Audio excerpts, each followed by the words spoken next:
The room had been designed to make people forget who they were. Velvet curtains absorbed the hum of conversation. Chandeliers threw 1,000 small moons onto polished glass. A string quartet soared through a song so smooth it felt like perfume. The waiters moved like a mirage. Even the air was diffused, amber, expensive. 30 floors above the city, wrapped in light, the world below seemed theoretical. Before we get started, drop your city in the comments. It's always amazing to see where everyone's watching from across the globe. Let's jump in. Maya Vale lifted a water glass to her lips and pretended the weight in her stomach was just the baby, and not dread. Her dress, a blue that matched the idea of an ocean rather than any specific ocean, fit better last week. She had bought it for tonight, their last night before the doctor's orders to avoid crowded events. One more, she'd told herself, whispering to the mirror like a pact. One more smile. One more evening of pretending everything is okay. She caught a glimpse of herself in the mirrored pillar. A woman who looked like she had slept enough, like she wanted to be at a fundraiser where the price of admission could pay for a clinic wing. She pinched color into her cheeks. The baby moved under her palm. 1 foot, maybe an elbow. "Do you feel it?" she had asked Adrien earlier, taking his hand to her belly. He'd smiled, distracted, his phone lighting his jaw with cool light. Now he sat beside her, in a tuxedo that seemed to have been invented for him. Adrien Vale. The magazine profiles used words like titan and disruptor. They loved the myth of him. Born to a contractor who never finished high school, running a company whose profits could buy and sell countries. The profiles rarely mentioned his hands. They were small, precise hands that looked like they should be arranging clocks or cracking the shells of quail eggs without breaking the membrane. "They want me on stage after the auction," he said, not looking at her, eyes flicking to the room, a general surveying his battlefield. "It'll be quick. Then we can leave early," Maya said, smiling. "Doctor said I shouldn't be out too late." He nodded, still scanning. Across the room, a waiter leaned to refill a glass, and Serena Holberg laughed. Even in laughter, Serena's eyes were strategic. You knew it if you had ever been the object of them. Many had. She had a kind of symmetrical beauty that photographs never punished. There was a rumor that she had been a dancer, the kind that knows where every light in the room is. That rumor was true. She had taught tango in a basement studio, with a concrete floor and a single bar of mirror, the rent flexing each month like a muscle. Then Adrien had come for lessons, because someone thought philanthropy danced better when it was literal on a stage. He had brought his small, precise hands, and the hesitation he hid everywhere except in a dance frame. She had steadied him, and then. Now Serena stood with a cluster of donors in suits the color of midnight, holding a whiskey she barely sipped, her dress liquid black. You could be angry at her simply for understanding what she could do to gravity. "Let's go," Adrien said abruptly, standing. "They want to meet the Vales. My feet are grateful," Maya said, and meant it. She rose slower than she liked, the weight in her back a localized storm. The heels a bad decision she couldn't undo at a round table in front of 1,000 people. She had promised herself not to think about the last 12 months, the appointment rooms with their antiseptic sympathy, and the ultrasound screens with too much silence. She touched the rim of her glass, as if that could anchor her to now. The donors asked the questions donors ask, about growth, about the new technology at the Vale extraction site upriver that supposedly reduced environmental impact by 30%. Maya smiled and nodded, saying things she had learned to say. "It's important to us. Adrien has always believed, when our child is here, we want—" The pronouns lodged in her throat like a wedding ring that doesn't quite fit. Adrien spoke in fluency, the words falling from him like coins. "Can you believe it?" One woman, All angles and diamonds, said to Maya, patting her arm in a gesture that would bruise. Working all hours and a baby on the way. I'd say you're a saint. Maya smiled, the kind that fogs up glass, and thought, I didn't ask for sainthood. A violin changed. The air recalibrated. The quartet swelled into a tango, a popular one, the kind the crowd would recognize. A murmur passed over the tables, the word spreading like a synchronized breath. Dance. Adrien glanced toward the bandstand, and an expression crossed his face that Maya used to think meant joy. Now she could feel the seams of it. He turned to her. You don't mind? The baby rolled, a wave under skin. Maya pressed her palm to the movement and said the thing she knew good wives said. Go, I'll watch from here. She tried to inject lightness into the sentence, a flotation device. He squeezed her shoulder, a gesture so practiced it felt like PR. And then Serena was there, arriving with the easy entitlement of a person for whom rooms opened. Ready? She asked, and her eyes flicked to Maya's stomach, and for a moment something like embarrassment moved over her face and was gone. Let's give them a show, Adrien said, and there was that boyishness that made people forgive him. The floor cleared. The pair walked to the center, as if following a dot only they could see. The room leaned forward. When they began, the first step was a whisper. Then Serena's heel traced a command into the floor, and Adrien complied. They were good. Of course they were. A good tango is an argument that doesn't need language. It is about the question of whether you can be led without being erased. Adrien's hand at Serena's back said, I refuse to hesitate. Serena's neck said, I will make your refusal look like poetry. Maya watched and felt nothing, and then felt too much. She thought of the morning when they had decided to try one last time after the miscarriage. How Adrien had told her he had to fly out that afternoon, that the board needed him, and she had smiled in that crisp way she had perfected and said okay.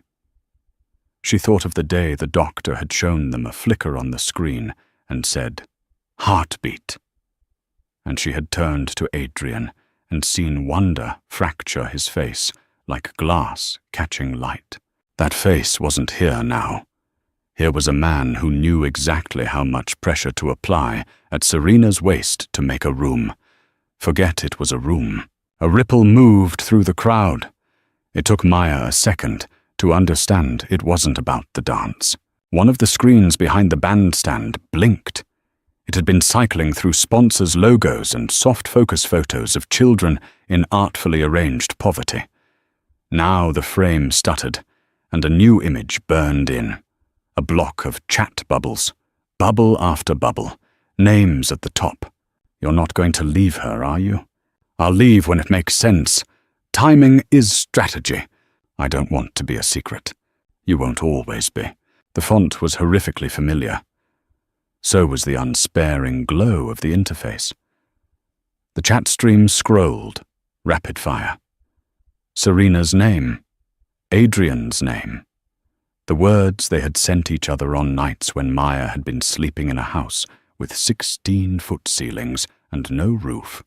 The overdue confessions and the petty jokes and the plans that were not plans flickered out of context and into the room's collective attention. What? Maya whispered, airless. Her hands found the tablecloth as if it might convince gravity to behave. The other screens joined in. Their intimacy multiplied, became spectacle. A word flashed that turned Maya's blood to electric. Baby. I can't pretend your baby is ours forever, Serena had typed. It was an I that meant you, a shorthand for the destruction that would be normalized if they kept at this. The tango faltered. Serena's eyes shot to the screen and then to Adrien, not to gauge what he felt. She knew, but to calculate time. Somewhere in the room, a person shouted, "Shame!" and then more voices, a scattering that became a pattern. Security started to move. Maya's water glass tipped. She hadn't touched it. Her stomach seized, a fist of muscle, then pain like a wave breaking a wall. She gripped the edge of the table and felt the slickness under her palm. Her breath forgot itself. "Adrien," she tried to say, but the word turned into a gasp. Heat poured down her legs. The world went grainy at the edges. Serena was the one who saw. In that scattered, brutal second, Serena's eyes took in the chair tilted slightly, the woman with her hand clamped low on her stomach, the pooled liquid trailing into the expensive carpet. She looked at Adrien and then away, as if her neck had learned the motion already. And she moved. "Help!" she yelled, and the sound cut through the room's thick air, embarrassingly clear. "She's in labor!" The nearest donors turned, mouths like O's. The nearest server dropped a tray, and the crash became signal. For a suspended fraction of time, the only people in the room moving with any intention were Serena, the server who dropped the tray, and Maya, who was not so much moving as being moved by pain. Adrien stood on the floor, stock still. The screens behind him now showed more than chat. They showed graphs, stock lines, safety reports. A headline shot through the noise like a thrown knife. "Retaining wall collapses at Vale Upland site. 4 workers missing." Under it, live footage from a helicopter. Lights cutting into the dark smear of a hillside. People the size of toys. Security reached the bandstand. A hand gripped Adrien's arm. Roxanne from PR, all efficiency and clean lines. "We need to get you out," she said. "Now." "My wife," he said, and the words sounded like someone else trying them on. "We'll handle it," Roxanne said. "A photo here is a lawsuit." He hesitated. He had vowed never to hesitate. He had vowed it when his father had put a rifle in his adolescent hands and said, "Be a man," standing in the woods that smelled like cold iron and damp leaves. The deer in the sight had been brown and heartbreaking.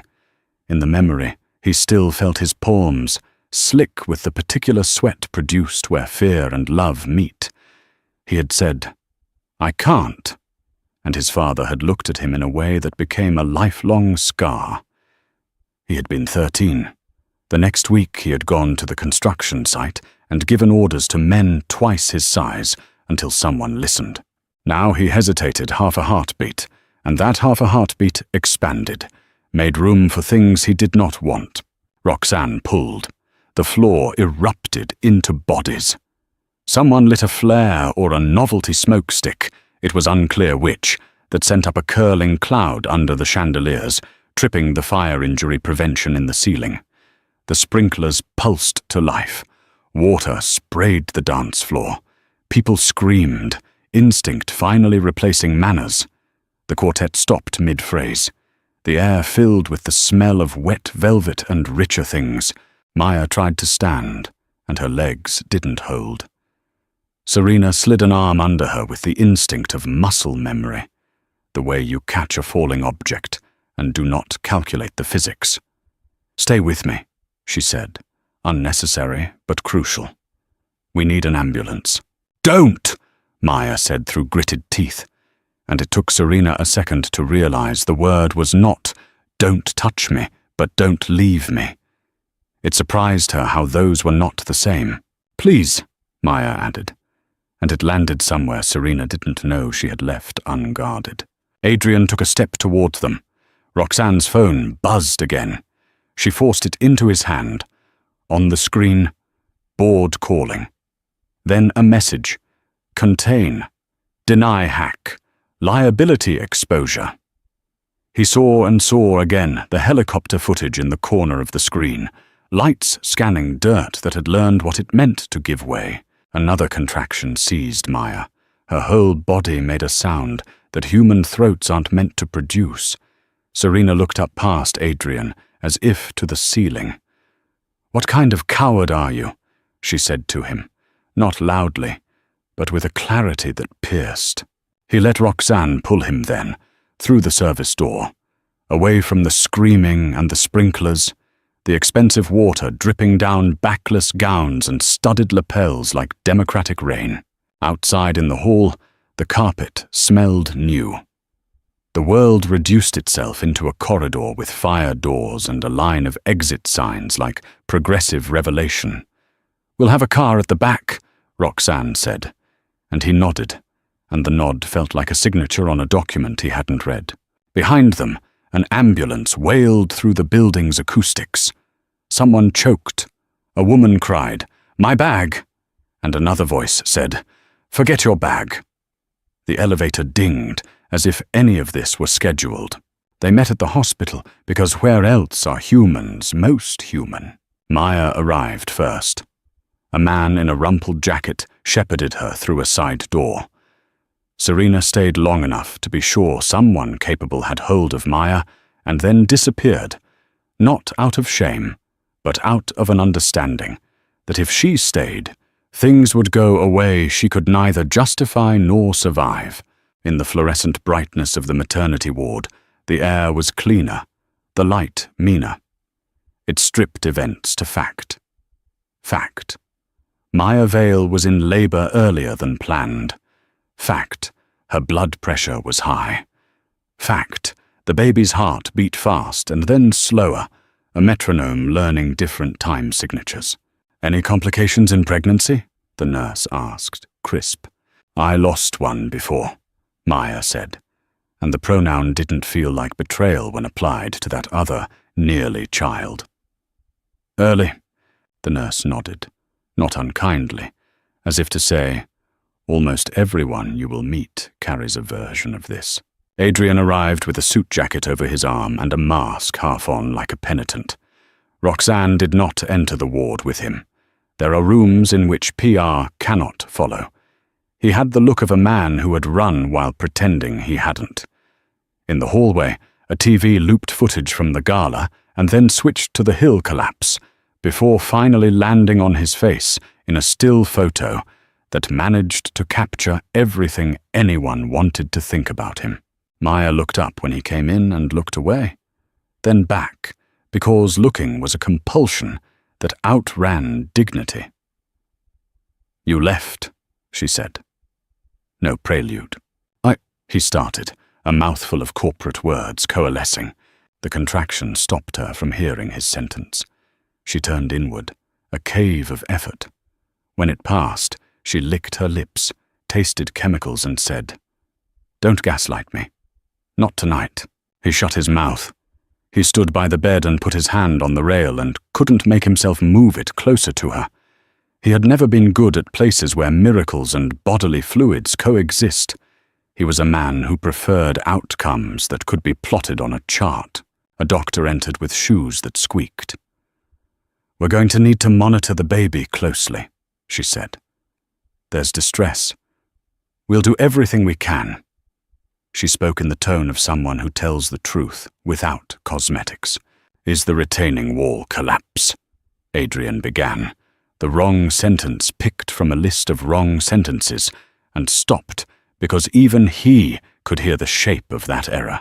The doctor blinked, recalibrated to the formula that wealthy means connected. "That the news? With your company?" He nodded. "I'm sorry," she said, "and she did not mean for your stock price. But I am going to ask you to put your phone away until we get your wife and child stabilized." He complied. The phone in his pocket vibrated like a trapped insect. He could have thrown it into the trash and he would still have felt it.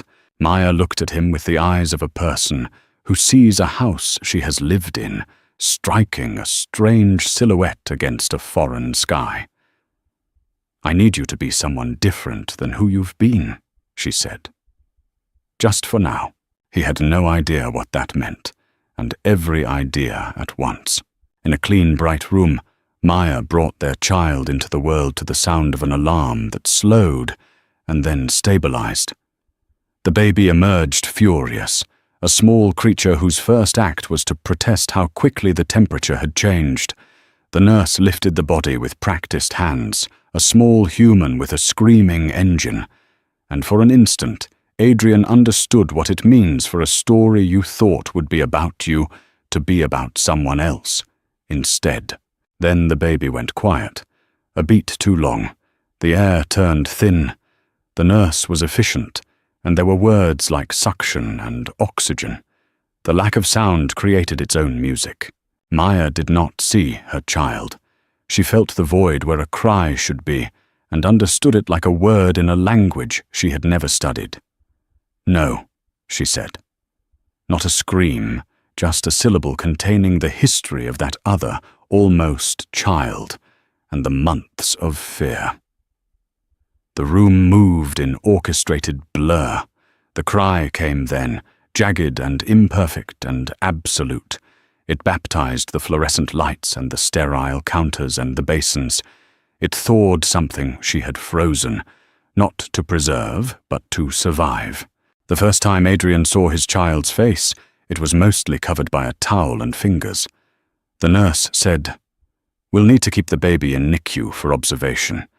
And the word observation held multitudes. In the small rupture that follows birth, when everyone who is not newly born takes an extra breath, Adrien's phone vibrated again. He took it out without thinking and saw a message from the board. Statement released. You did not authorize, but it is in your name. We regret to inform. The words were corporate and sanitary. They minimized. They were a freshly printed lie. He looked up. Maya's eyes were glass and fire. "Delete it," she said. "Whatever it is. For 1 hour, be nothing but a father and a husband." Words rearranged like magnets on a refrigerator.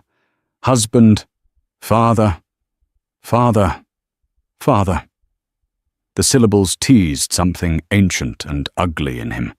His father had believed there are only 2 kinds of men, those who leave blood on the ground and those who bleed.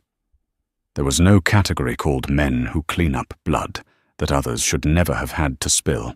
Adrien's thumb hovered over reply, and then leaned into a decision he had rehearsed in his mind 1,000 times and never executed. He put the phone face down on the metal counter, turned off. He held his child's foot between forefinger and thumb. Tiny heel pressed into his fingerprints. He tried to form a sentence that would not be a pretense. "You don't know me yet," he said softly to the foot, because the face felt too intimate. "But I'm going to try to be someone you want to know." Maya looked at him, as if time had malfunctioned. Then her face folded into a grief so old it could not be solely hers. She turned her head away and wept, not because she trusted him, but because her body had decided to stop holding what it had been withholding. Serena walked the length of the hospital parking lot twice, and then sat on a curb as if the concrete could answer something. The gala had disintegrated into a living cautionary tale. The activists she had coordinated with were thrilled, and then frightened, and then thrilled again. She had told herself the righteousness would be clean. It was not. It never is. Among her messages were congratulations, warnings, and a single text from an unknown number that said, "You lit a fuse attached to a mine you didn't build. It's going to blow everything, including you." She had met Adrien in that basement studio where a radio sat on an upturned crate, and the mirrors were clean because she had made them so. He had wanted to dance because the gala videos did well on social, and he knew that narrative was capital. She saw his calculation and took his money. She had told herself, "You are not a bad person for making a wealthy man give you money to learn control." It was later, after he told her the story about the dare and the sight and the look on his father's face, that she made the first mistake. She had pitied him. Pity is a small erosion. Even if you mean well, it moves ground you do not realize is load-bearing. Her brother had worked one of Adrien's sites, not the one that collapsed tonight, A different one, different town, same script. When safety procedures were suggestions and overtime was a math problem, he had fallen. He had not died, but the version of him that could run without thinking did. The company had paid out enough to cover surgery and a year of rent. They had asked them to sign a non-disclosure so kind that you could almost forget how unkind it was. Serena had not forgotten. She had also not forgiven her brother for forgiving. "We need to be practical," he had told her, a cigarette in his handsome fingers, the same hands that used to throw her in the air when they were kids, catching her without looking. "We can't fight giants." She had not believed that. She believed in levers and angles.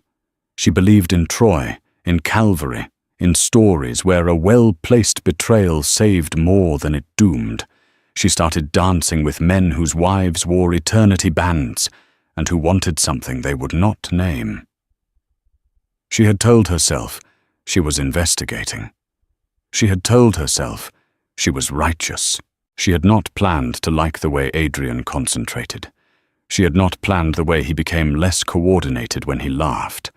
She had not planned to stop looking forward to telling the activists each new piece she learned.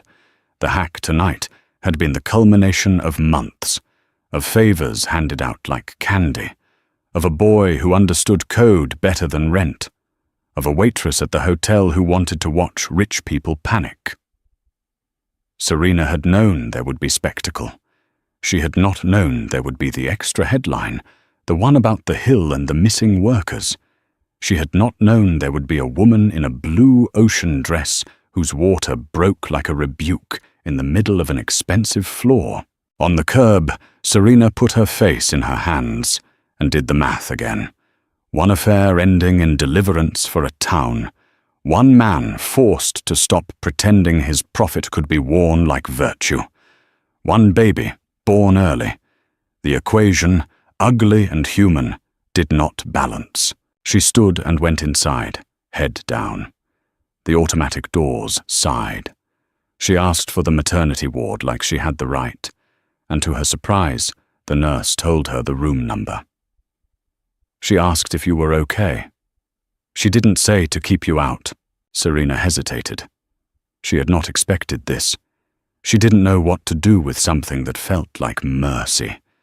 She took the elevator up and walked the hall, counting the doors like she was collecting proof that linear progress existed. At the door, she paused and drew a line down her dress with her palm, as if you could smooth a person. She knocked. Maya's sister opened it a crack and scowled, the kind of look you make when you are very tired of being kind.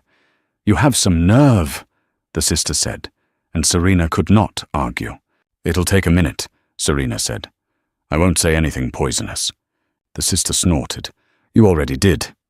She turned to the room. "Maya, the ballerina," a voice from inside that was tired and derisive at once. "Let her in." Serena entered, as if entering a church she didn't believe in, but respected. Maya lay pale on the bed, hair uncooperative, eyes clear. The baby was elsewhere. Machines whispered. Adrien sat in a chair with the posture of a person trying to be smaller than he is. He looked up, saw Serena, looked down. The room did not explode. It was almost a disappointment. "I wanted to say," Serena began, and then realized she had never practiced this speech because she had not believed she would be given the chance to deliver it. "I didn't know about the hill. We had been planning the screens for months. It wasn't supposed to be this night and that night. I didn't intend to break everything," Maya said, when Serena stalled out. "Not everything," Serena said, turning the phrase like a bead. "Just some things that needed to be broken." Maya's mouth moved into a shape that might have been humor if you were generous. "That's the thing about breaking," she said. "You're rarely the one who has to live with the mess." Serena looked at Adrien and then didn't. "I am sorry for what happened to you," she said to Maya. "That sounds useless. It is useless. I can't fix it. You don't owe me anything, especially not your forgiveness." She didn't say, "I didn't expect to like you when I was constructing your humiliation." She didn't say, "I was always braver in theory." Maya's eyes flicked to Adrien with something like contempt and something like almost tenderness strangled at birth. Then she surprised all three of them. "Were you trying to help his men?" she asked. "My brother was hurt at one of the sites," Serena said. "Not the one tonight. He walks with a cane now. Reads a lot of spy novels like That Helps." She smiled at herself. "I thought if I could knock Adrien down, he'd stop. Or if he couldn't stop, others would stop him. Maybe they will. Maybe I will," Adrien said, before he knew he was going to. He sounded like a man on a bridge he didn't trust, hearing the cables sing. Both women looked at him, surprised to be addressed by a future tense. "Right now," Maya said. "You need to be here. Later, when the sun gets up, you can try to be useful." He nodded because he could not argue with it. He didn't say that the board had given him statements to read, parts to play. He didn't say that the phones in the pockets of his tailored audience would be complaining that he had left them in crisis like an owner leaves a dog in a car. He just nodded. Serena pulled a folded paper from her clutch and set it on the bedside table. "It's the number of a lawyer who doesn't mind losing friends when it's necessary," she said. "And there's an address on the back. It's for a small church in Riverbend. That's where the collapse is. They're going to need people who don't just send money." "We'll send money," Adrien said, the first thing he thought, because money had always been the easiest unit of apology. "Go," Serena said. "Not tonight, but go. You, not your money. You need to see it." She looked at him like a teacher back in that mirror-lined studio. "The only thing that changes men like you is the smell of where your decisions land." He flinched. It felt like a slap from someone who had been given permission he hadn't consciously given. Maya picked up the paper, considered it like a playing card, and set it down. "You didn't have to come," she said to Serena. Her tone had not yet found whether this would be an indictment or a gift. "I wanted to see," Serena said, "if you were okay." Maya's laugh was unkind and somehow marvelous. "Define okay." "Alive," Serena said, suddenly fierce. "Not destroyed." "Alive is true," Maya said. "The rest is to be determined." Serena nodded. She looked at the machines, at the hollow in the blanket where a small person had recently been. She surprised herself by taking a step toward Adrien and then stopping. "You are better at dancing than at being decent," she said. "I hope that changes." "It will," he said, and they all heard the quiet gamble in it. When Serena left, she passed a TV in the hall, playing a panel discussing what the hack meant for tech ethics. She wanted to grab the TV by its plastic throat and say, what it meant was a woman gave birth in fear, and a town lost 4 men who were not yet counted, because numbers are cleaner than names. But televisions do not listen. The thing about redemption arcs is they are less arcs than stairs, and you can fall. By morning, the world had arranged its morning face. The sky was the particular grade of grey that rated as expensive in minimalist magazines. Adrien stood in the hospital chapel because it was the one room where even he could not be interrupted, and recorded a video on his phone. The light was horrible and honest. He had rehearsed a speech full of old him, words that rounded out the facts to what he used to consider a pleasing shape. Now he did something new. He told the truth as far as he understood it at that morning's altitude. "I led a private life that betrayed my wife," he said.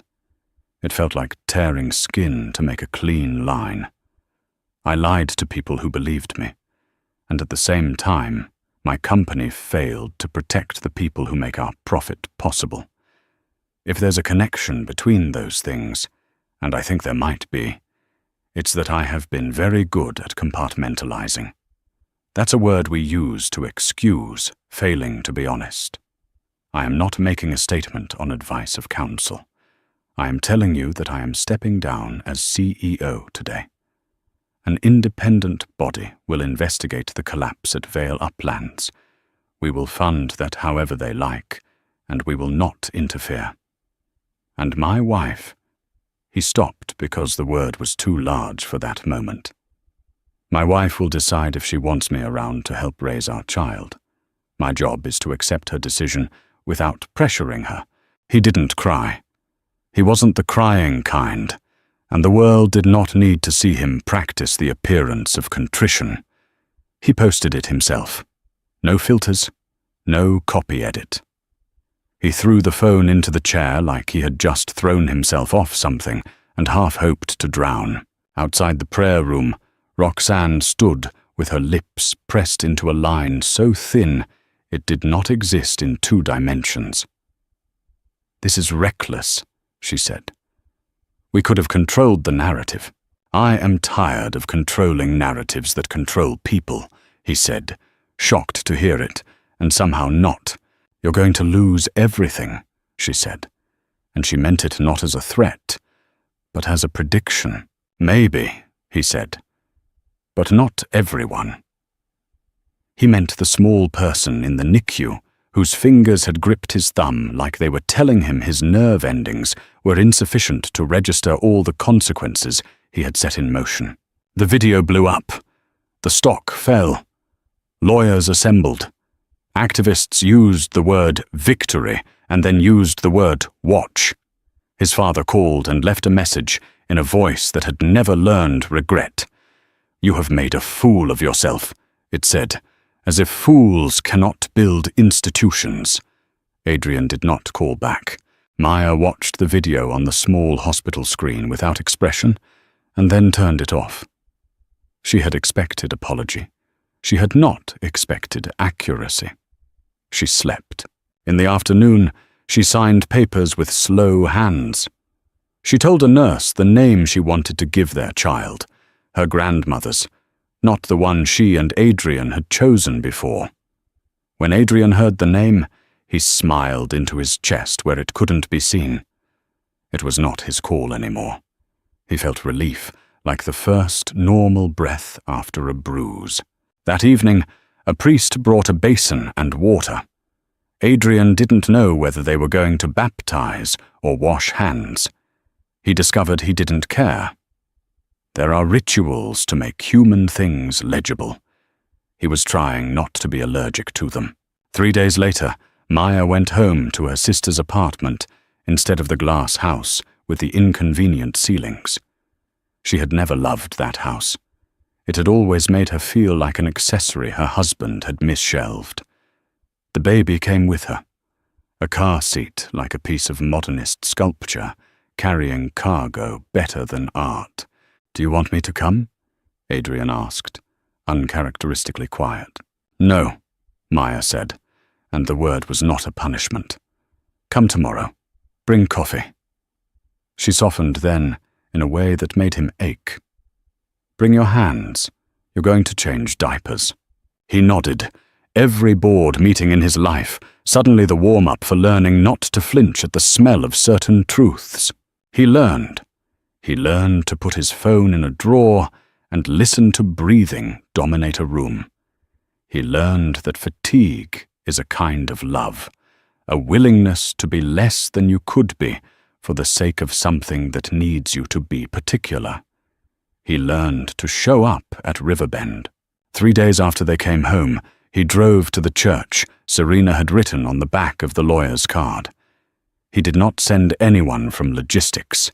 He went in jeans and a sweatshirt and felt like he was wearing a costume. The church smelled like coffee and damp paper. Folding tables had turned themselves into an export of kindness. Boxes of diapers, stacks of towels, a woman with a spreadsheet. The hillside still bled earth into the river. Men and women stood together with the air of people who had become experts in a crisis they hadn't ordered. He talked to a man whose son was still missing. He did not tell the man his title. The man did not ask. They carried bottled water from a truck to a doorway, and then out again, because the doorway had been reassigned.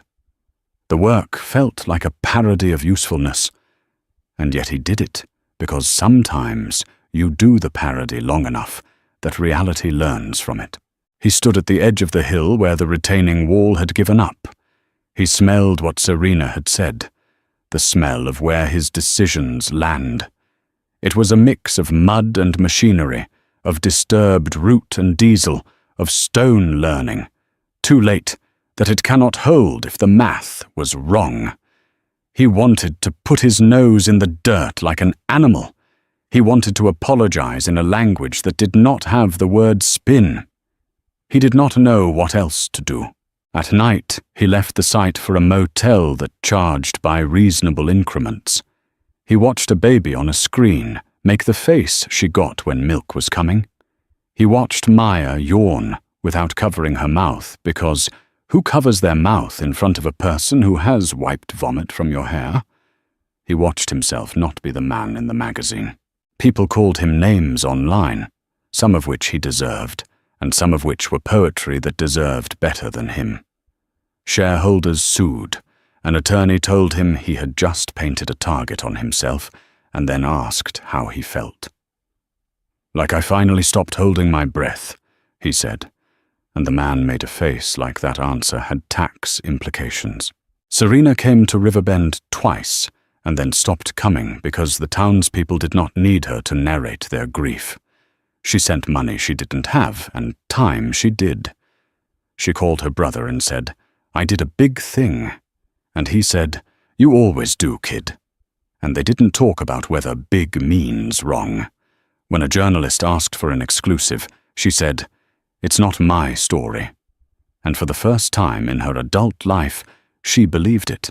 In the stretch of weeks that become months, the Uplands investigation returned phrases like criminal negligence and systemic failure, and names like supervisors who had made certain calls because those calls were how you keep your job. People resigned. People were charged. A memorial service was held for 2 men who were confirmed dead and 2 whose bodies were never found. The service used the word "found" wrong in a way that made the throat tight. Adrien attended, not at the front but in the middle, a man wearing a suit he had no right to wear, his tie knotted like penitence. He didn't speak. No one asked him to. When a woman tripped on the church steps, he steadied her elbow, then took his hand away, because he had not earned touching anything that morning. Back in the city, Maya took the baby to appointments and learned that everyone wants to tell you how to be a mother in a voice that says they invented the concept. She chose people who used the phrase, "How can I help?" and avoided those who used the phrase, "What you should do." She watched her husband become someone who shows up, not because it was a clause in a contract, but because the act of being there had become foundational, like the base of a wall you don't want to see collapse. She did not forgive him. Not right away. Maybe not ever in the way movies choreograph forgiveness. She was trying something else. She was trying to believe that the person who had hurt her might be worth the effort of not becoming someone who hurts for sport. One afternoon, 6 months after the gala, Serena waited at the back of a community center opening in Riverbend. It had been built with money scraped from various sources and from a fund Adrien had endowed with a name that didn't include his own. There were no cutting ribbons. The doors simply opened. Children ran their hands along new banisters. The banisters did not splinter. Maya was there with the baby on her hip. She moved through the small crowd, like a person who had learned her body's new dimensions. Serena approached, as if approaching a precipice she might or might not deserve to survive. "Hi," Serena said, which was the kindest possible first word. "Hi," Maya said. "He did it," Serena said, nodding at the building. I didn't think he would. I would have bet against him. I did bet against him. I still bet against him, Maya said, and a smile glitched across her face before it found sincerity. Just lower stakes. The baby blew a saliva bubble with the confidence of kings. Serena laughed despite herself. She looked at the child like a person looks at the view that makes the climb make sense.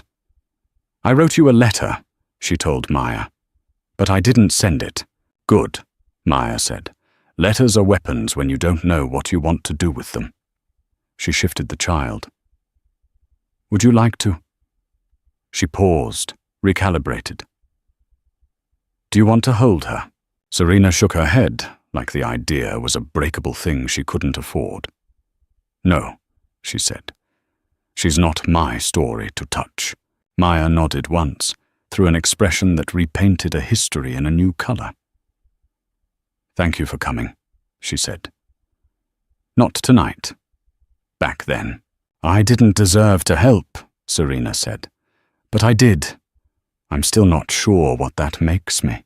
Human, Maya shrugged. Barely. They stood watching neighbors tune a guitar. Sometimes the present, when you obey it, becomes its own moral. When they parted, the goodbye was not loaded. It was the kind you say at the end of a shift. Later that evening, Adrien arrived. Late on purpose. He had learned to let some rooms be defined by the people that weren't him.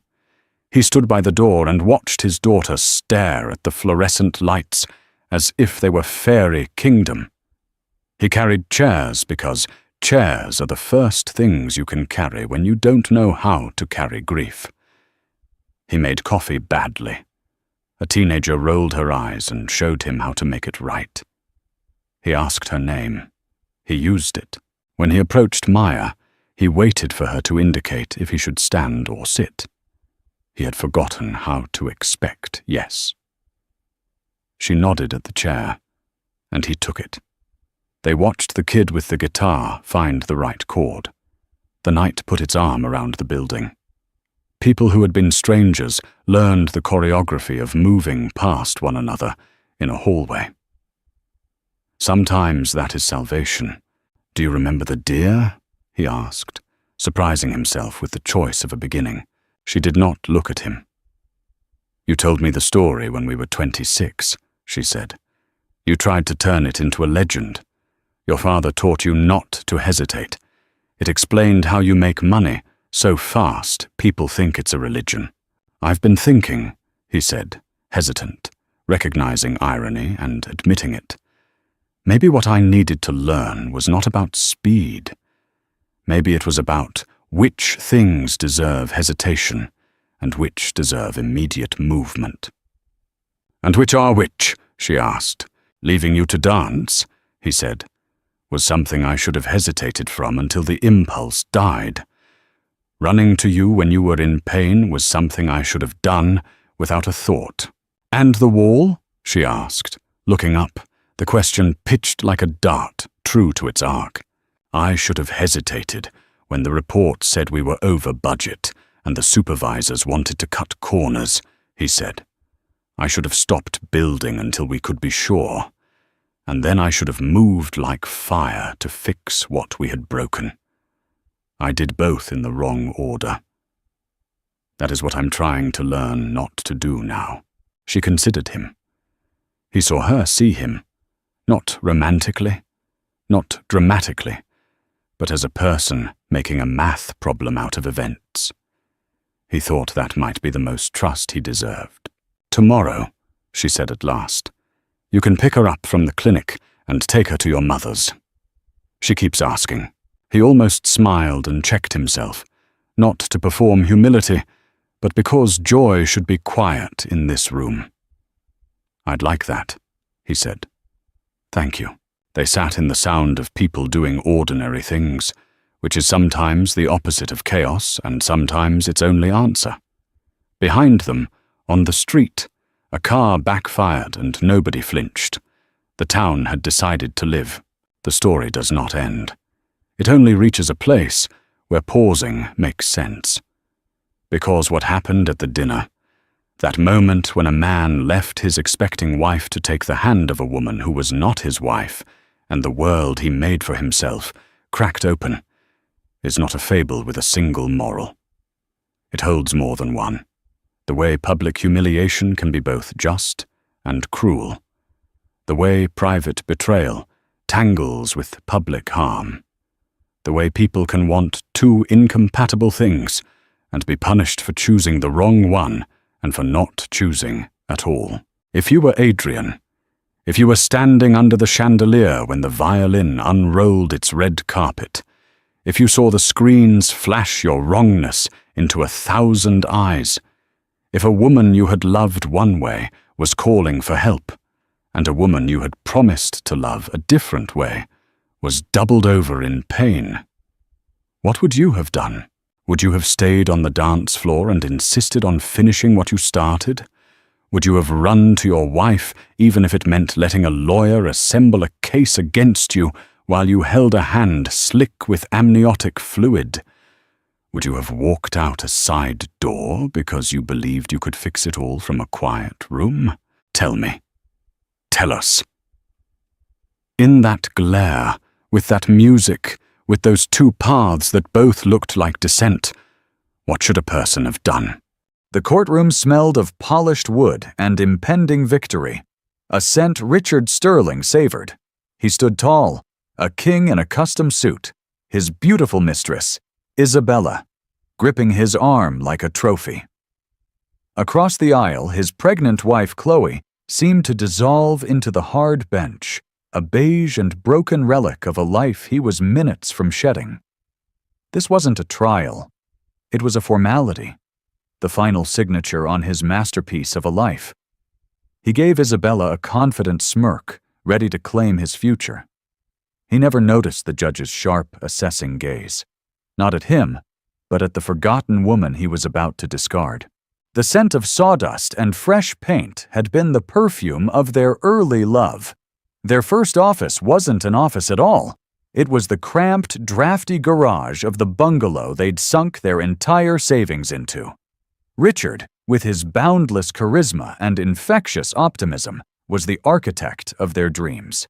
He could sell ice in a blizzard, and he'd convinced a handful of local investors to bet on his vision for a streamlined logistics software. But Chloe, she was the engineer. While Richard charmed, Chloe coded. While he sketched grand ideas on whiteboards, she translated them into thousands of lines of elegant, functional reality.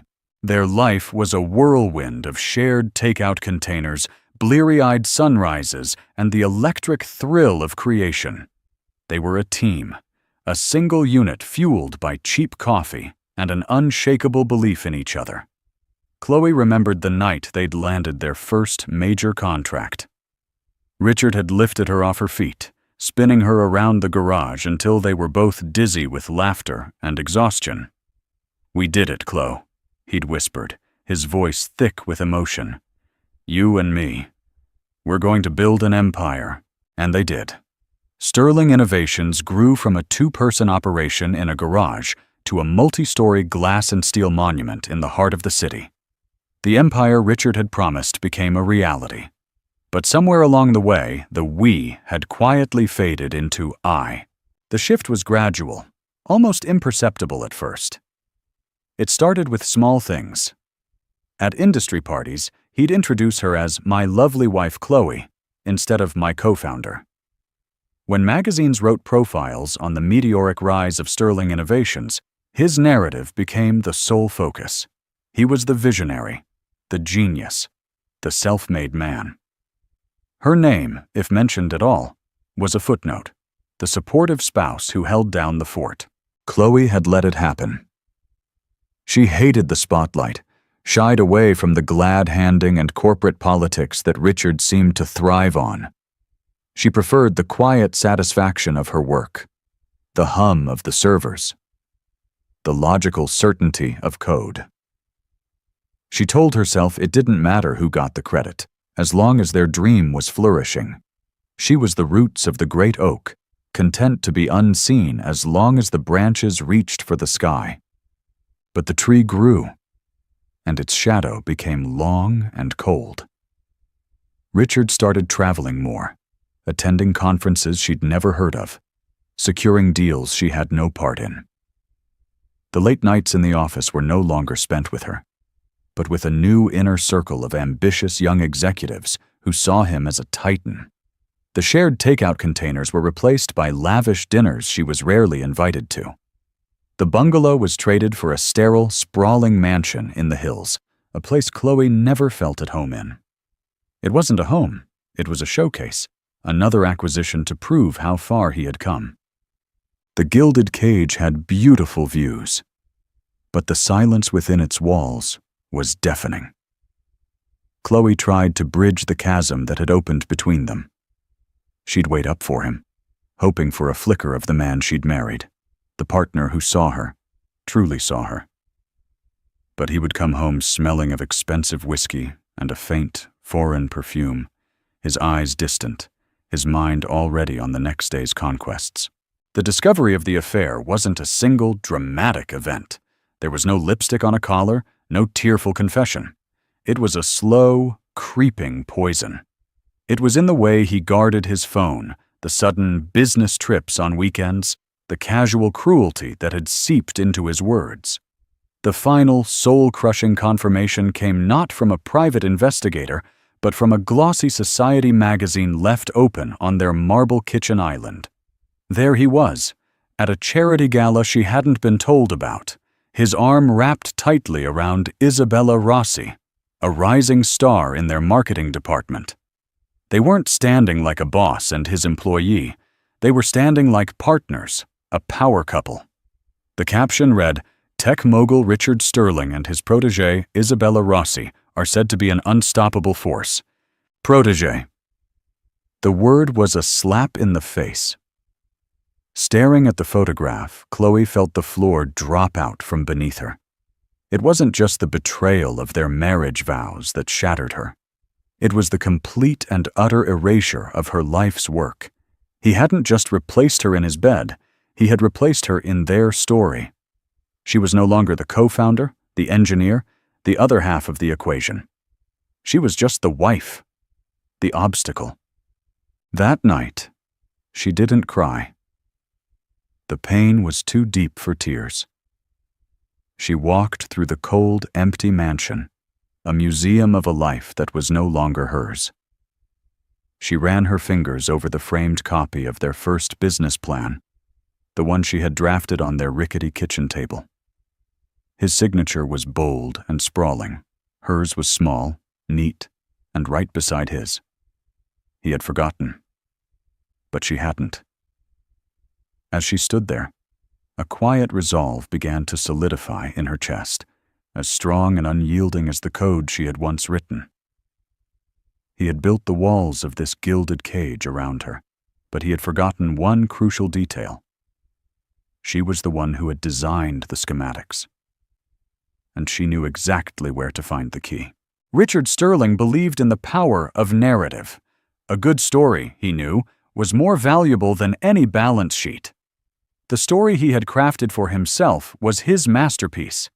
The boy from the wrong side of the tracks, who, through sheer grit and singular genius, built a tech empire from nothing. It was a story of vision, of relentless drive, of a man who could see the future and bend it to his will. It was a good story, and like all good stories, it required careful editing. Chloe was a character from the first draft, a part of the origin story that no longer fit the polished final version. His affair with Isabella wasn't a sordid lapse in judgment, he told himself. It was a strategic merger. Isabella was ambition personified, her hunger for success a mirror of his own. She didn't just admire his empire, she understood the ruthless calculus required to maintain it. She saw him not as the man she'd once known, but as the legend he was today. Her admiration was a potent drug, reaffirming the narrative he so carefully curated. With Isabella, he was always the titan, the visionary. With Chloe, he was just Richard, the man who sometimes left his socks on the floor, the man who had been afraid in that drafty garage. He hated that reminder. He didn't see his actions as cruel. He saw them as necessary. Evolution. Sterling Innovations had outgrown Chloe's quiet, cautious approach. Her focus on ethical coding and sustainable growth felt quaint, a relic of a bygone era. The market demanded aggressive expansion, ruthless efficiency, the very things Isabella championed. Sidelining Chloe wasn't personal, it was just good business. The legal strategy he and his lawyer, Marcus Thorne, had concocted was a testament to this belief. Marcus was a shark in a $1,000 suit, a man who saw the law not as a set of rules, but as a series of levers to be pulled. "She's got no case, Rich," Marcus had assured him over scotch at his exclusive club. "The prenup is ironclad. We'll paint a picture of a devoted husband who provided a life of luxury for a wife who contributed nothing but her signature on a marriage certificate. We'll be generous, of course. A few million, the house. It will look magnanimous. The court will see her as a grateful, if slightly greedy, ex-wife." Richard had meticulously prepared for this day. For years, he had been systematically erasing Chloe from the corporate history. He'd archived old email servers, burying the digital proof of her early contributions. He'd rewritten the About Us page on their website, replacing a photo of the two of them with a heroic, solitary shot of himself. He'd promoted people loyal to him, people who had joined the company long after Chloe had retreated from the boardroom. The new generation of employees at Sterling Innovations knew her only as a name, a whisper. The boss's quiet wife who sometimes appeared at the annual holiday party. He reviewed the prenuptial agreement again in his mind, a document he now considered a stroke of genius. They had signed it 5 years into their marriage, just as the company was truly taking off. He'd framed it as a formality, a way to protect his assets and ensure the company's stability. Chloe, ever trusting, ever focused on their shared dream rather than the legalities, had signed it without much fuss. The document explicitly stated that in the event of a divorce, all shares of Sterling Innovations would remain his sole property. It was his name on the company, his face on the cover of magazines. The prenup was simply a reflection of that reality. He convinced himself that he was the victim in this scenario. Chloe's refusal to embrace the lifestyle he had earned for them, her quiet disapproval of his methods, her clinging to the past. It had all become a weight, dragging him down. He was a rocket, and she was the launch pad he no longer needed. The divorce was a liberation, a final, necessary cut of the cord. As he stood in the courtroom, Isabella's presence was a calculated move. She was the future. Young, vibrant, a walking, talking symbol of his next chapter. Her presence was meant to intimidate Chloe, to show her that her world had already moved on without her. He wanted Chloe to see the life that awaited him, a life she had no part in. He wanted her to feel small, irrelevant, a ghost of a memory. He wanted her to take the settlement, sign the papers, and disappear quietly. He glanced at her, sitting alone, looking so out of place. He felt a flicker of something. Not guilt, but a faint, irritating nostalgia. He remembered her hands, stained with ink from a leaking pen as she drafted their first pitch.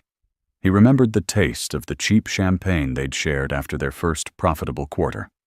These were memories he had locked away, inconvenient artifacts from a story he no longer told. Today, he thought, was the day he would finally bury them for good. He was Richard Sterling, the architect of his own destiny. And his masterpiece had no room for ghosts. The world saw Chloe Sterling as a fragile bird in a gilded cage. They saw the beige cardigans, the downcast eyes, the quiet woman who stood in the shadow of a giant. They saw a victim. They were wrong. A bird in a cage may be quiet, but it sees everything. And for years, Chloe had been watching, learning, and waiting. She was not the broken, weeping woman Richard imagined. The tears had come, of course, in the dead of night. Silent sobs into a pillow that no longer smelled of him. But grief was a crucible, and it had burned away the soft, pliable woman she had been, leaving behind something harder, something forged in betrayal. Her quietness was not weakness. It was focus. Her support system was not a legion of high-powered friends, but a single, unshakable pillar, her younger sister, Sarah Jenkins. Where Chloe was reserved and analytical, Sarah was a firebrand. A public defender who had spent her career fighting for the underdog, Sarah had none of the polish of Richard's lawyer, Marcus Thorne. She wore off-the-rack suits and had a gaze that could strip paint. She had never liked Richard, had seen the seeds of his arrogance long before they had sprouted into the thorny briar patch of his current life. "He thinks you're going to roll over," Sarah had said during one of their late-night strategy sessions, surrounded by boxes of documents in Chloe's small, hidden home office. "He's built his entire case on the assumption that you're the same woman he left behind. He's forgotten who you were. Our job is to remind him. This fight wasn't about the money, the sprawling mansion, the luxury cars, the couture gowns. They were just things, props in a life that had never truly been hers. This was a fight for her identity. It was for the woman who had poured her heart, soul, and intellect into building something from nothing, only to have her name sandblasted off the cornerstone." While Richard and his legal team prepared a narrative, Chloe and Sarah prepared a case built on evidence. For the past year, Chloe had been meticulously excavating their shared history. She spent her days sifting through old hard drives she had saved, dusty boxes from their first home, and forgotten cloud storage accounts. And she found everything. She found the original business plans, covered in her precise architectural handwriting. She found the early-stage source code, her digital fingerprints all over its creation. She found a trail of emails from the company's infancy, with her outlining key strategies for market entry, product development, and financial management to a then clueless Richard. She unearthed server logs that showed her logged in, working, at 3, 4, 5 in the morning, night after night, while Richard's logs showed him offline, sleeping. She even found her old journals, leather-bound books filled with her hopes, fears, and a detailed chronicle of their journey. In one entry, dated a decade earlier, she had written, "Richard is the sun, and I am the moon. He shines, and everyone sees him. But they don't see the gravitational pull, the force that keeps the tides in motion. Maybe it's better this way." Reading it now, a sad, ironic smile touched her lips. The moon was about to cause an eclipse. There was another secret she held close, a secret that had crystallized her resolve into something diamond hard. A few months after Richard had effectively moved out, a persistent fatigue and a strange new sensitivity to smells had sent her to the doctor. The diagnosis had been both terrifying and miraculous. She was pregnant. At 42, after years of quiet heartbreak and unexplained infertility, she was carrying a child. Richard's child. Her first instinct had been to tell him, a desperate hope that this news might somehow bridge the canyon between them. But then she had seen the magazine photo, the one of him and Isabella, and she knew. This child would not be a bridge. It would be a battlefield. Richard would use it as another lever, another way to control her, to paint her as a vindictive woman trying to trap him. So she told no one but Sarah. This secret became her armor. She was no longer just fighting for her past. She was fighting for her child's future. She would not let her son or daughter be born into a world where their mother's legacy had been erased, where their father had rewritten history to suit his own vanity. This child deserved to know the truth. They deserved to inherit a legacy built on strength and integrity, not one built on lies. As she dressed for court on that fateful morning, she chose the beige cardigan deliberately. It was camouflage. Let Richard see the mousy, unassuming wife he thought he knew. Let him bask in his overconfidence. She placed a hand on her belly, still flat enough to conceal her secret from the world. "It's okay," she whispered, a promise to the life growing inside her. "Mommy has a plan." She wasn't preparing for a war. She was preparing for the quiet, methodical, and undeniable unveiling of the truth. The courtroom was Richard's stage, and he played his part to perfection. He was the magnanimous, if wronged, husband. Marcus Thorne, his lawyer, was the masterful director, orchestrating a symphony of half-truths and carefully constructed narratives. Thorne began his opening statement with a tone of regretful solemnity. "Your Honor, divorce is always a tragedy," he began, his voice resonating through the silent room. "But it is a particularly painful one when a man of Mr. Sterling's generosity and vision is met with ingratitude." He painted a vivid picture for the judge, a picture of Richard Sterling, the tireless innovator working day and night to build a future for his family. And in the background of this picture was Chloe, the dutiful wife, who enjoyed the fruits of his labor, a lavish home, exotic vacations, a life of leisure and comfort that most people could only dream of. He presented her as a woman who had wanted for nothing, who had been cherished and provided for, and who now, at the end of the marriage, was seeking to dismantle the very empire that had sustained her.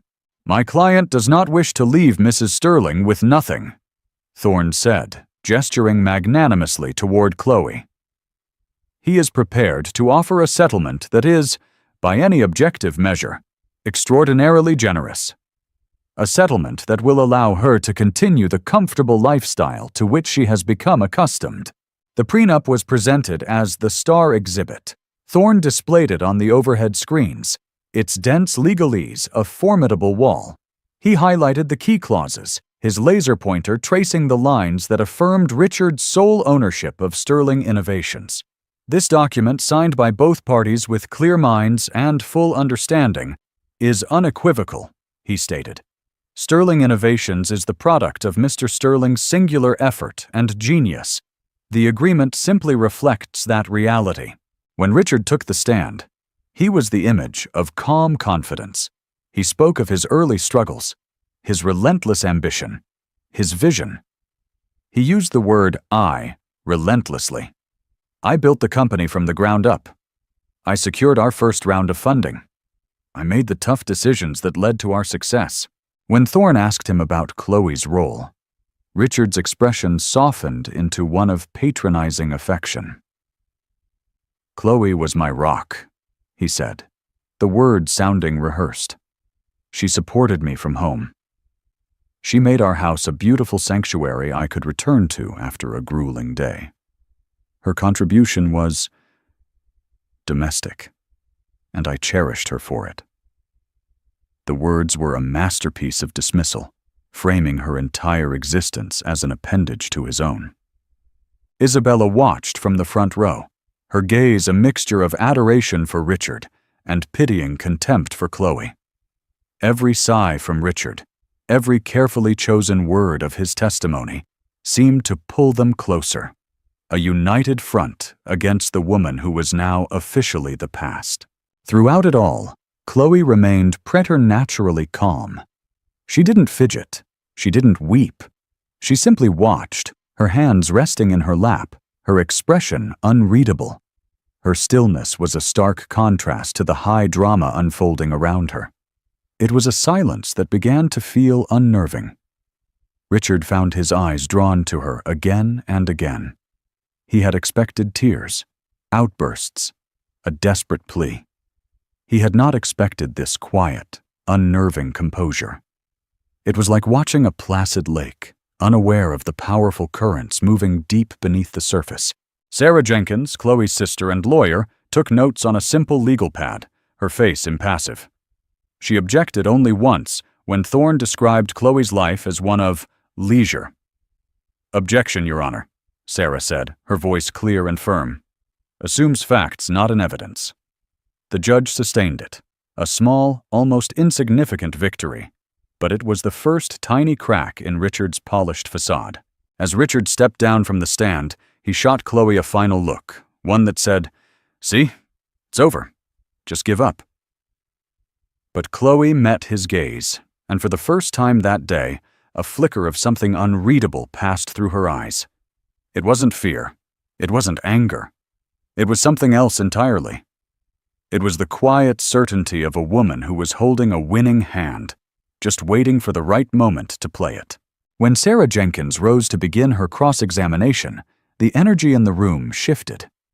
She lacked Marcus Thorne's theatrical flair, but she possessed something far more dangerous, a meticulous, almost surgical precision. She approached the podium not with a roar, but with a quiet intensity that commanded attention. "Mr. Sterling," she began, her tone conversational, "you've painted a compelling picture of a man who built an empire single-handedly. Let's talk about the very beginning, before Sterling Innovations was even a name." She placed a document on the projector. It was a business plan, dated 15 years prior. The pages were yellowed, the text written in a neat, concise hand. "Do you recognize this document?" Richard squinted. "It appears to be an early draft of the business plan." "Your business plan?" Sarah asked. "Yes, of course. Could you read the first paragraph for the court, please?" Richard cleared his throat and read, "A proposal for a proprietary logistics management system, leveraging a unique predictive algorithm to streamline supply chains." My initial concept. "An excellent concept," Sarah agreed. "But it's not your handwriting, is it, Mr. Sterling?" A flicker of annoyance crossed Richard's face. Chloe often helped with clerical work. Typing, organizing my notes. "Clerical work," Sarah repeated softly. She then projected a second document, a page from one of Chloe's journals from the same year. The handwriting was identical. "Mr. Sterling, this wasn't clerical work. This was the foundational intellectual property of your entire company, and it was written in its entirety by my client." Marcus Thorne was on his feet. "Objection! Relevance?" "Your Honor," Sarah countered calmly. "Mr. Thorne has built his case on the narrative that my client's contributions were purely domestic. I am establishing that my client was not just a co-founder, but the primary architect of the company's core technology." The judge waved Thorne back to his seat. "I'll allow it. Proceed, Ms. Jenkins." Sarah moved on, her presentation methodical. She projected email after email from those early years, emails from Chloe to potential investors, explaining the technical specifications of their software, emails from Chloe to their first programmer, outlining the architecture of the system, emails from Chloe to Richard, patiently explaining the financial models she had built. It was a digital ghost, Chloe's ghost, rising from the archives to reclaim her story. With each slide, Richard's confident posture seemed to deflate. He shifted in his seat, his answers becoming clipped and evasive. "I don't recall. That's taken out of context. We worked together on everything." The final blow of the morning came when Sarah called her only witness, a man named George Williams, a retired programmer who had been Sterling Innovations' first employee. He was a grandfatherly figure with kind eyes and a nervous tremor in his hands. "Mr. Williams," Sarah asked, "what was Chloe Sterling's role in the company during your time there?" George looked at Chloe, a sad, warm smile on his face. "Role? Chloe was everything. She was the heart and the brain of that place. Rick was the salesman, the face. He was great at it. But Chloe was the one who built the engine. We'd be stuck on a problem for days, and she'd come in, look at the code for 5 minutes, and see the solution. She was the soul of the company." He paused, his voice cracking slightly. "When she stopped coming into the office as much, it was never the same." Thorne's cross-examination was aggressive, attempting to paint George as a disgruntled former employee with a faulty memory. But the damage was done. The image of Chloe as a passive, pampered housewife was shattering. In its place, a new picture was emerging. That of a brilliant, tireless founder who had been systematically written out of her own history. As the court broke for lunch, Richard stormed past Chloe without a word, his face a thunderous mask. Isabella hurried after him, her perfect smile finally faltering. Chloe remained seated for a moment, taking a slow, deep breath. She could feel the tide turning. It wasn't a tsunami, but a slow, inexorable shift. The paper trail had been laid, and every piece of it was leading back to the truth. Sarah came over and squeezed her shoulder. "You okay?" Chloe nodded, placing a hand on her stomach. "We're okay," she said softly. The first act of the play was over. And for the first time, Richard Sterling was no longer the one in control of the narrative.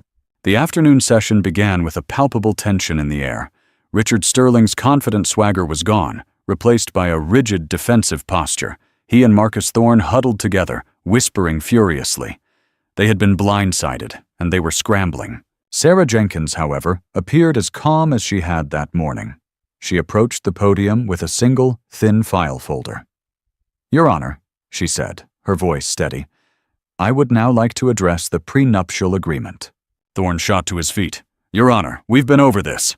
The document is clear and legally binding."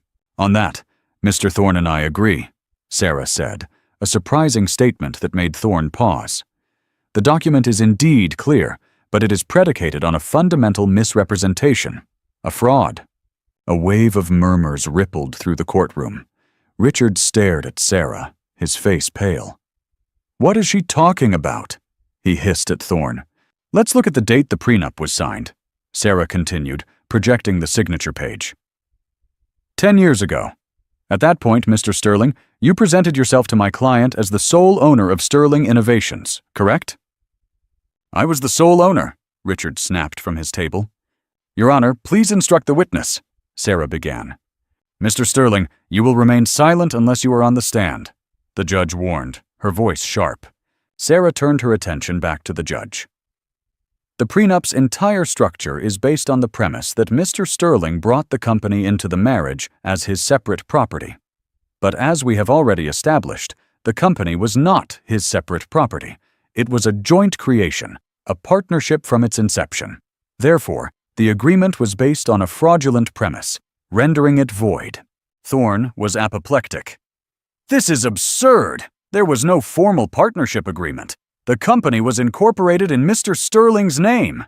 "And that," Sarah said, her voice dropping slightly, building the drama, "brings me to my final exhibit." She opened the thin file folder. From it, she pulled a single crisp document. "These are the original articles of incorporation for Sterling Innovations." Richard and Thorne exchanged a look of disbelief, then relief. The incorporation documents were their ace in the hole. Richard's name was the only one listed as the incorporator. Thorne smirked. The small-town lawyer had just walked into his trap. "As you can see," Thorne interjected, unable to help himself, "Mr. Sterling is listed as the sole founder." "Yes," Sarah said, looking at him coolly. "He is. But if you would please turn your attention to Schedule A, an addendum to the articles." She placed the addendum on the projector. It was a single page, filled with dense legal text. At the bottom were two signatures, Richard's sprawling script and Chloe's neat, careful one. "What is this?" the judge asked, leaning forward.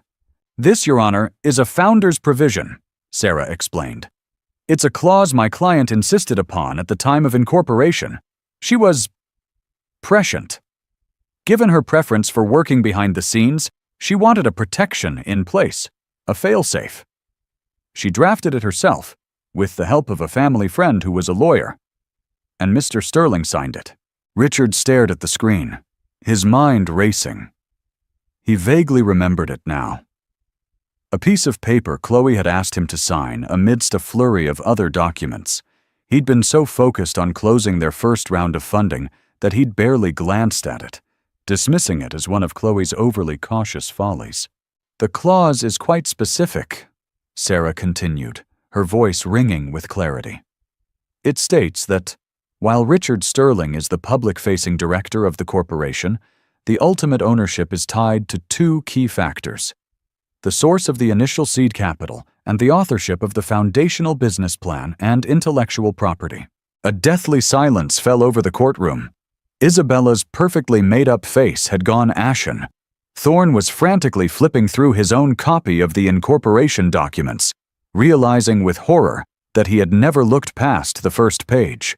"The provision further states," Sarah pressed on, her voice like the tolling of a bell, "that in the event of any legal dissolution of their personal or professional partnership, majority ownership and control of the company assets would default to the party who demonstrably provided those two foundational elements." She then produced two final items.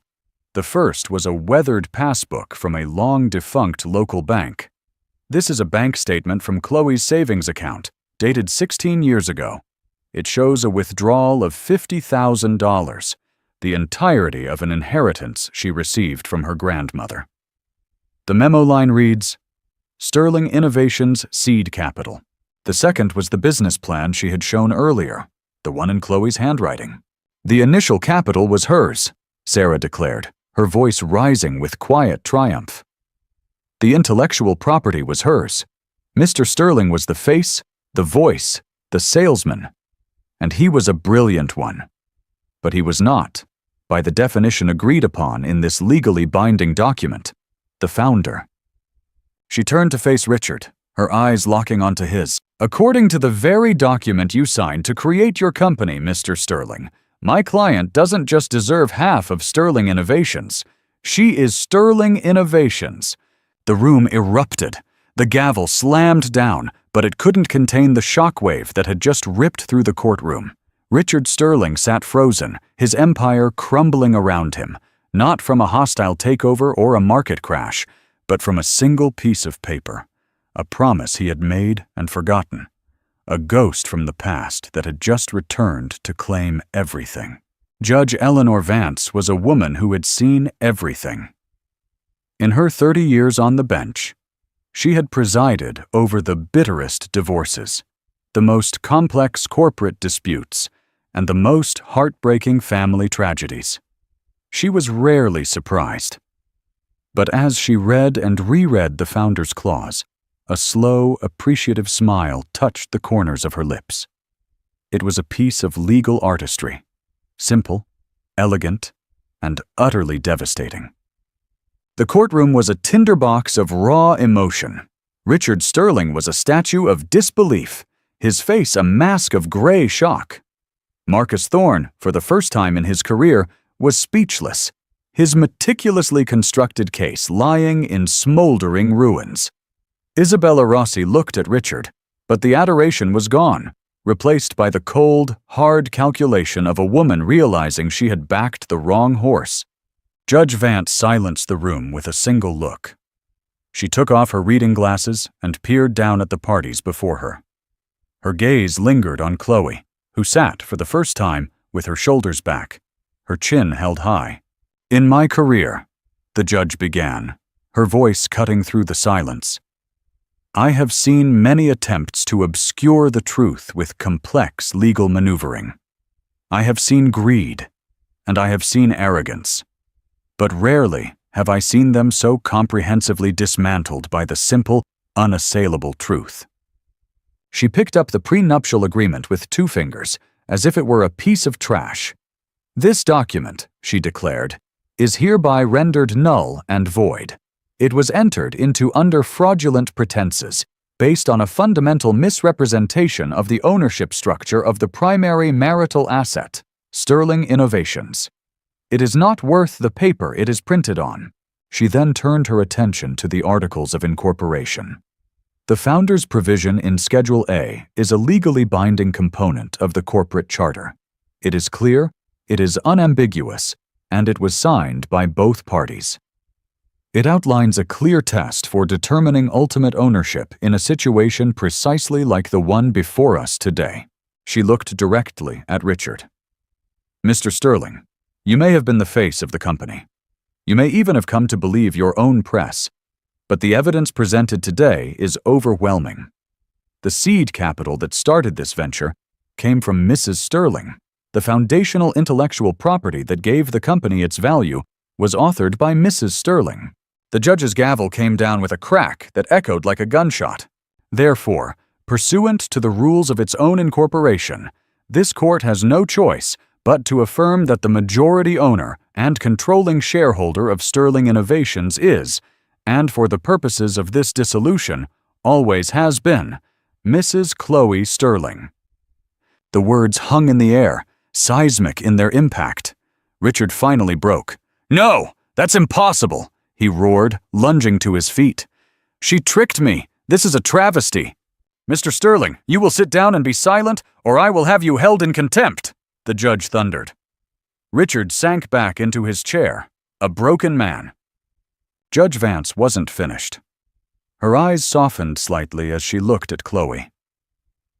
"Furthermore," she said, her voice now softer, but still carrying throughout the room, "I feel it is important to note for the record. My bailiff informed me during the recess that Mrs. Sterling fainted in the hallway and required medical attention. The court has been made aware that Mrs. Sterling is expecting a child." A collective gasp went through the room. Richard's head snapped up, his eyes wide with a new, horrifying understanding. He stared at Chloe, at her stomach, the secret she had kept so perfectly hidden. The child he had assumed would be another pawn in his game was now the heir to an empire he had just lost. "It seems," Judge Vance concluded, her words directed at the entire room, "that the future of Sterling Innovations will be in the hands of its true founder and her heir. This court is adjourned." The chaos was immediate. Reporters scrambled.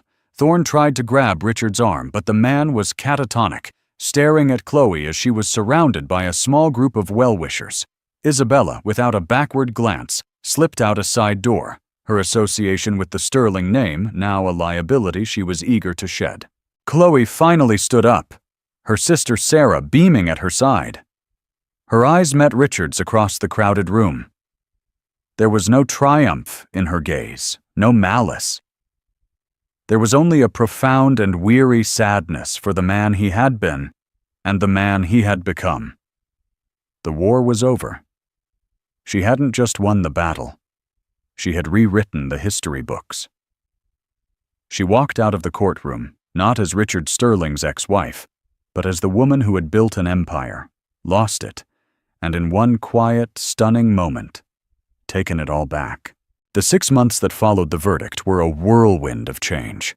The name on the CEO's office door at Sterling Innovations was polished clean, the bold Richard Sterling replaced by the elegant script of Chloe Sterling. The transition was not without its turbulence. Many of Richard's loyalists, the yes-men and aggressive executives he had surrounded himself with, resigned in protest. Chloe let them go without a fight. She didn't want a team built on loyalty to a man. She wanted a team built on loyalty to a vision. She proved to be a different kind of leader.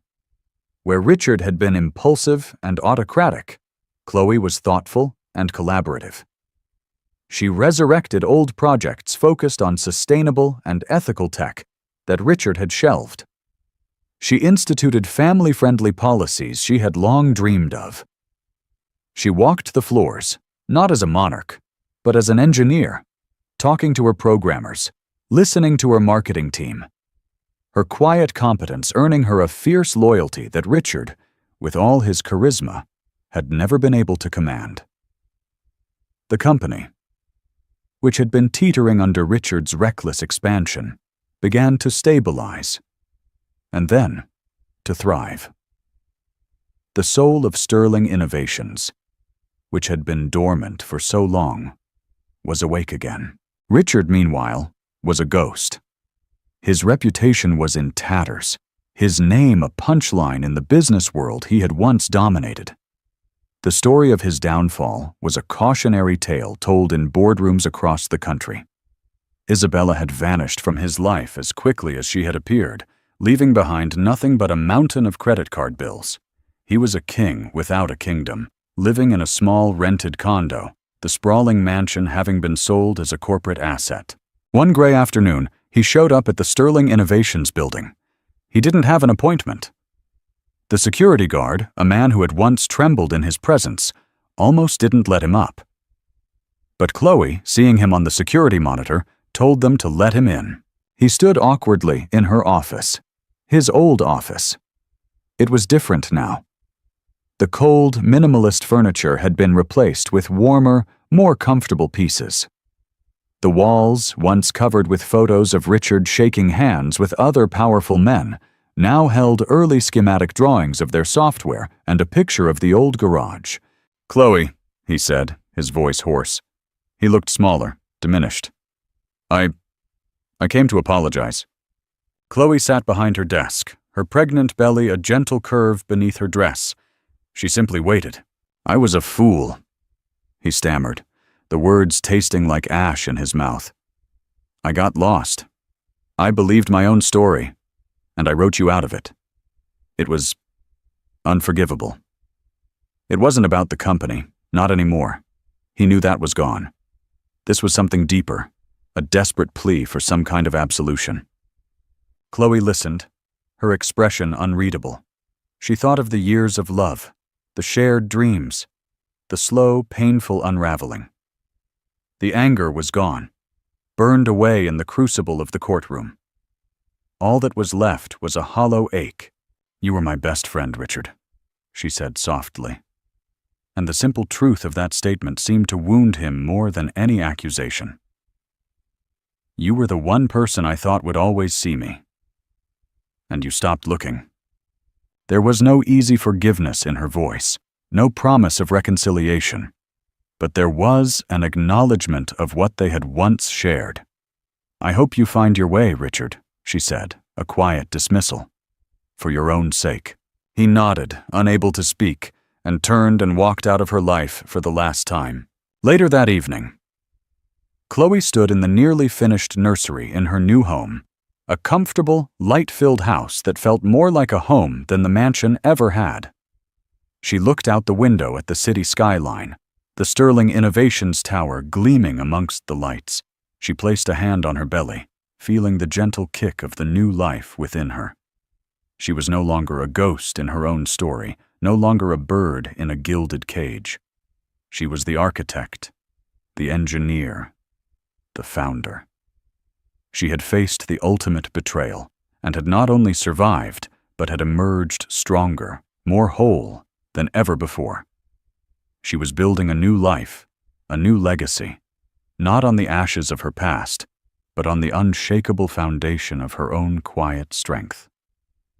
The future was unwritten, and for the first time in a very long time, she was holding the pen. This story is a testament to the quiet strength that lies within us all.